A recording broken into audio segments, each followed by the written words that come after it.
Hello, everyone, and welcome back to episode 5 of our Sunday Stretches series. I hope you all had a great week and were able to incorporate some of last week's tips into your pre-workout routine.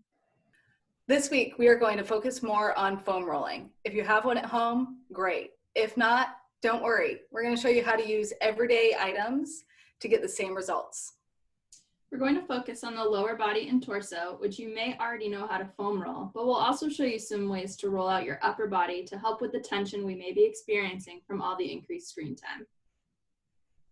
You will notice as we move throughout each body part, we will all use a variety of different objects. These objects can be used on multiple areas.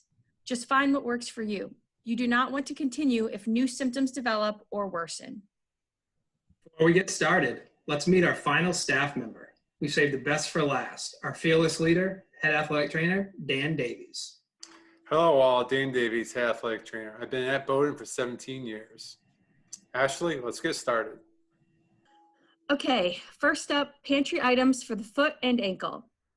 I'm able to use this spice bottle to start small and really focus on the ball of my foot and arches. I can roll my foot from side to side, but also front to back to get my heel and plantar fascia.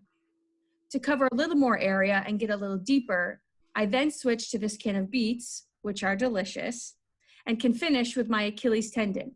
The foot and ankle can be rolled before and after activity, or even throughout the day while sitting at your desk. Just got done making pizza dough for my Sunday dinner. Time to put that rolling pin back to work on the calves and lower legs. As Ashley started on the feet and ankles, those lower leg muscles are usually the first to tighten up when you begin moving after a long day on the computer. Just focus on hitting the back side of the lower leg, then focus some energy on the front just outside the shin bone to finish up the job, just as you would with the stick rollers in the athletic training rooms. You can use objects such as soccer balls, basketballs, or lacrosse balls to roll out your legs and hips. Using a smaller ball, such as a lacrosse ball, will target smaller areas such as the hip flexors or glutes, and you will feel a deeper pressure. Sitting in a figure 4 position, you can place a lacrosse ball under you to get a deeper roll. Using a larger object with an increased surface area, such as a soccer ball, will help target larger muscle groups, such as our hamstrings and quads, and is also a softer alternative to a lacrosse ball. You can move your body front to back, side to side, or even just hold a steady pressure on any area that may be extra sore. I walked through my living room and snagged a couple tennis balls for my dog Bandit. I put them in a tube sock and tied it off to make a little peanut. The peanut nicely borders my spine, and using the wall as a support, I roll out my lower back by moving up and down and rotating my hips side to side. With the peanut at my upper back, I snow angel my arms and get a nice release between my shoulder blades. With it behind my neck, I can nod my head yes and shake my head no. The same movements can be done laying on the floor as well, which is a bit more intense because of the added force of gravity. Take it slow and breathe as you move.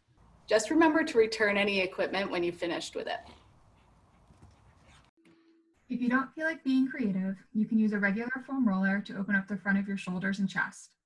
Start by laying vertically on the roller, making sure your head and neck are supported. To help you balance, bend both knees and place both feet flat on the floor. Then bring your arms up as if you were to signal a touchdown. The goal is to try and stay relaxed and get your wrists and elbows to the ground. Also try internally and externally rotating your arms to get some added movement. Hydration is always important prior to any workout. With that in mind, I will use a Snapple bottle to roll out my forearm. I just took the bottle out of the freezer so that I could incorporate cold therapy into the rolling. Remember to roll both sides of your forearm from elbow to wrist with your palm facing up, then facing down. Best part after rolling, you can enjoy a terrific beverage. Wow, that is a tough act to follow. Those were some great options. Way to get creative, everybody. All you need is an object that rolls, a little time, and space. Remember, you should feel a slight pressure and a release over the areas that have increased tightness. Overall, it should feel good and is a great way to help the body recover from activity or prolonged sitting. Make sure to apply a comfortable amount of pressure. Foam rolling and stretching go great together. Make sure you are listening to your body and you're starting slow. Absolutely. Foam rolling can be done before and after activity or anytime throughout the day to help you release tightness or discomfort. We want you all to know we are here for you in these difficult times. Your health and safety remain our top priority. Please feel free to reach out to an athletic trainer for any help. Join us next week for our final episode as we focus on breathing techniques as we get ready to finish out the semester.